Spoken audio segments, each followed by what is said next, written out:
Did you know that every year around 400,000 children and teenagers worldwide are diagnosed with cancer? Where a child lives can determine whether they survive or not. In wealthy countries, more than 80% of kids beat cancer, but in poor countries, less than 30% do. Why is that? And what can we do to change it? Let's talk about it. What is childhood cancer? Cancer does not just affect adults, it can happen to anyone, even babies.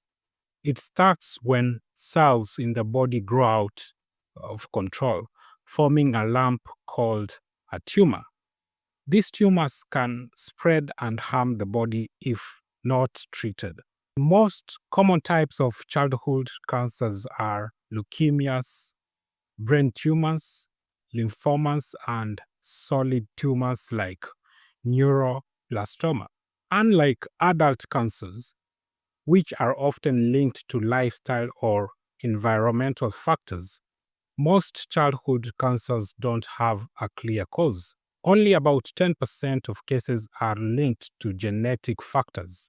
Some infections like HIV or malaria can increase the risk, especially in poorer countries. But for the most kids, it's just bad luck. Let's talk about the survival gap. A child's chance of beating cancer depends on where they live. In high income countries, over 80% of kids survive, but in low and middle income countries, less than 30% do. Why is this so? One, we have delayed diagnosis. Many families don't recognize the symptoms or doctors misdiagnosed the cancer. Two, we have lack of access to treatment. In poorer countries, only 29% have access to cancer medicines compared to 96% in wealthy countries. Three, we have abandoned treatment. Some families can't afford to continue treatment or live too far from hospitals. Four, we have toxicity and relapse. Without proper care, kids can die from treatment side effects or the cancer coming back. So, what can be done? The good news is most childhood cancers can be cured with affordable medicines, surgery, and radiotherapy.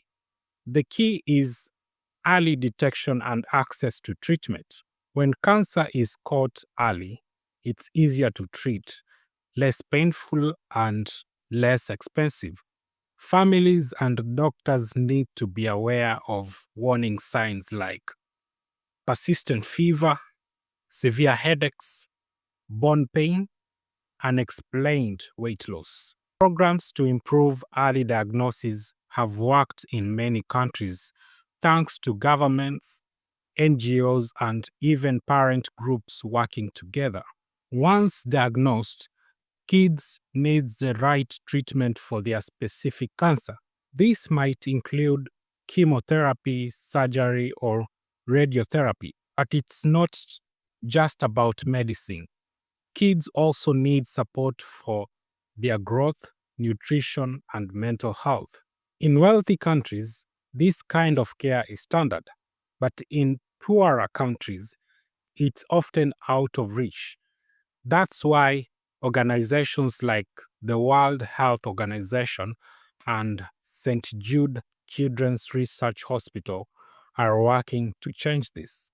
In 2018, the World Health Organization launched the Global Initiative for Childhood Cancer with a bold goal to double the survival rate for kids with cancer by 2030. That means saving an extra 1 million lives in the next decade. Now, how are they doing this? By helping countries build better cancer care systems. Another thing is providing affordable quality medicines, training doctors and nurses, and supporting families so they don't face financial ruin. In 2021, the World Health Organization and St. Jude also launch the Global Platform for Access to Childhood Cancer Medicines, ensuring kids everywhere can get medicines they need. So, what can you do? You might be wondering, how can I help? Here are a few ways you can do. One is spread awareness. Share this video. The more people know, the more we can push for change. Two, support organizations. That is, donate to groups like St. Jude or World Health Organization that are fighting childhood cancer globally. Three is advocate. Urge your leaders to support global health initiatives that help kids with cancer. My thought is, no child should die because of where they live.